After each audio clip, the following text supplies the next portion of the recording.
Mr. Secretary, you've been a strong proponent of a substantial infrastructure investment in this country. It is sort of stuck at the moment up on Capitol Hill. I wonder, from your perspective, are the chances of getting a substantial infrastructure package through less because we're spending so much time first on funding the government and then on this debt ceiling issue? Well, I think we could certainly do without this debt ceiling issue. I mean, this should be a bipartisan vote.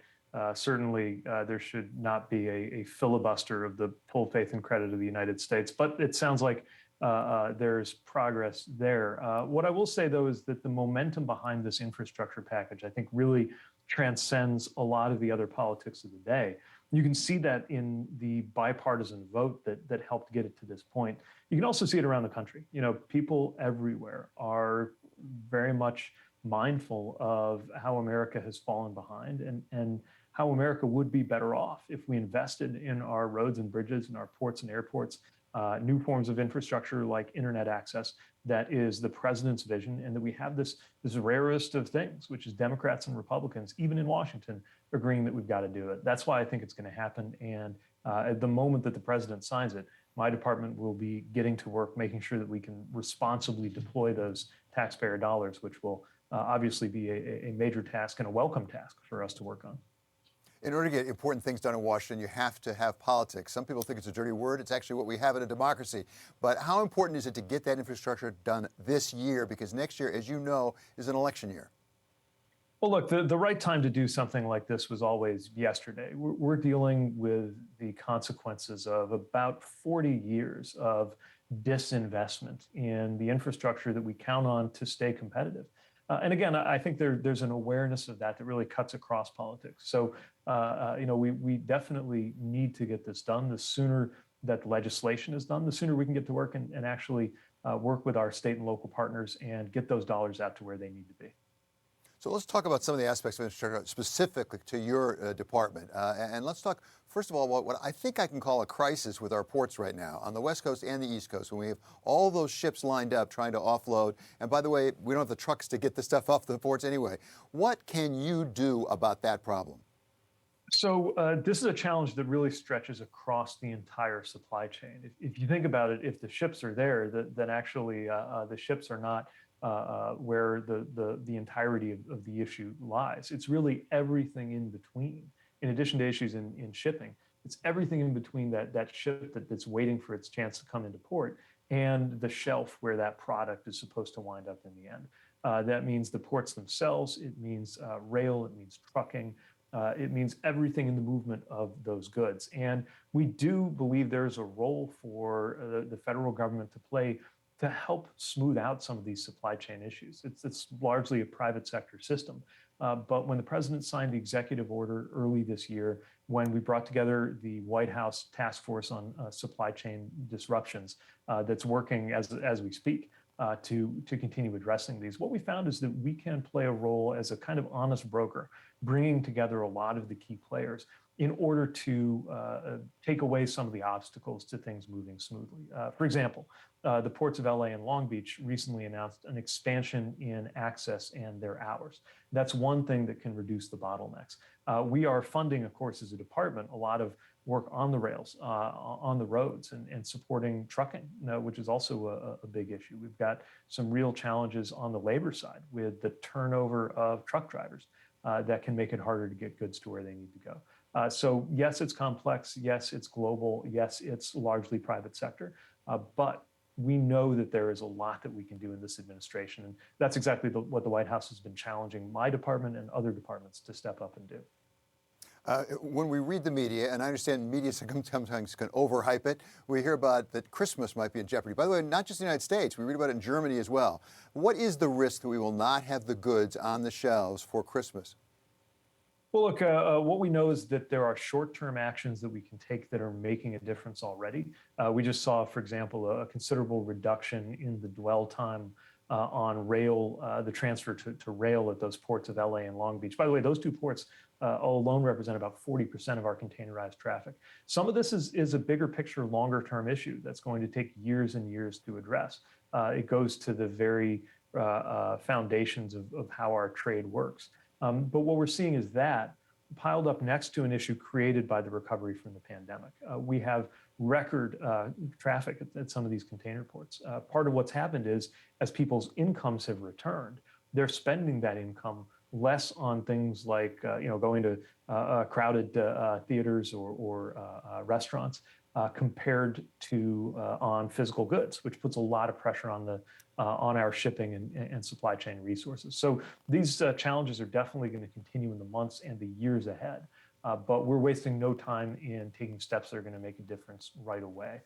There's even an envoy whose full attention is on this now, a highly respected former deputy secretary from my department, John Percari, who has been working with this White House level task force that I'm co-chairing along with Secretary Vilsack, our agriculture secretary, and Secretary Raimondo, our commerce secretary, to really identify those short-term as well as long-term steps we need to take.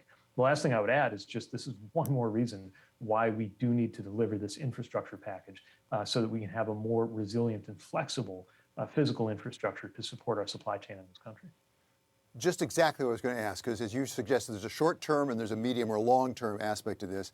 You're doing what you can, I guess, in the short term. Explain, if you had the infrastructure package signed today, what would be the medium and long term effects on the problem we're talking about right now with the ports, with the rail system, with trucking?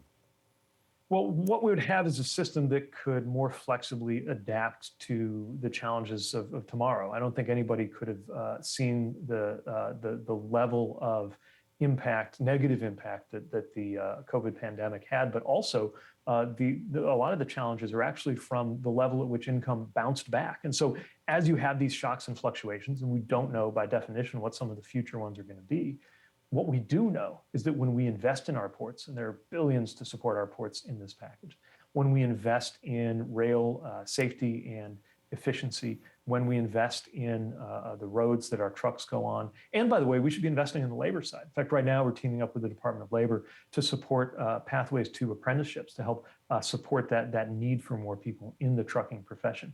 All of those things give us a more resilient and flexible supply chain, no matter what the challenges of tomorrow are going to be, in addition to the challenges that we know of right now that we're facing and wrangling with in the short term. Mr. Secretary, I wonder how you square two priorities of yours and as well as of President Biden's. On the one hand, infrastructure, the real need to build that up. On the other, the climate, because a lot of the investment in infrastructure is going to lead to cement, it's going to lead to steel, lead to things that are not particularly green, quite the reverse.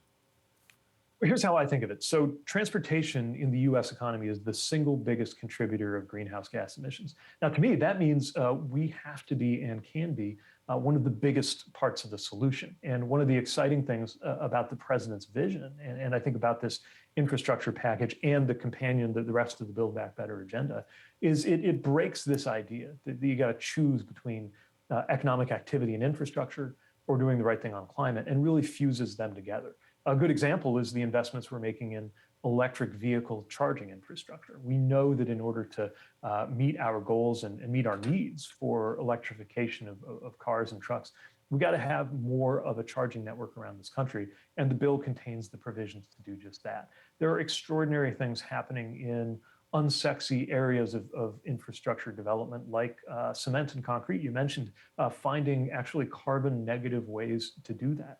We're in conversations with the aviation sector about sustainable aviation fuels, since we're going to see more and more electric cars on the road long before anybody comes up with an electric alternative to a jet engine. So we got to make sure that the fuels that go into that are more efficient.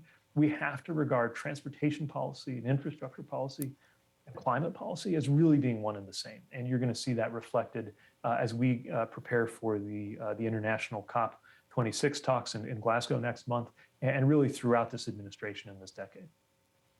You are the Secretary of Transportation. You're not the Secretary of Defense. At the same time, you're one of, I think, the few senior officials who actually served in Afghanistan. You did a tour of duty over there. There's going to be a lot of time to think about what went wrong, who did what, when. I wonder, though, are there any lessons you think that we could learn from your experience in Afghanistan as you talk to your buddies over there? You know, I think people will probably spend the next 20 years picking apart the last 20 years of war and what that conflict meant and what the lessons learned are.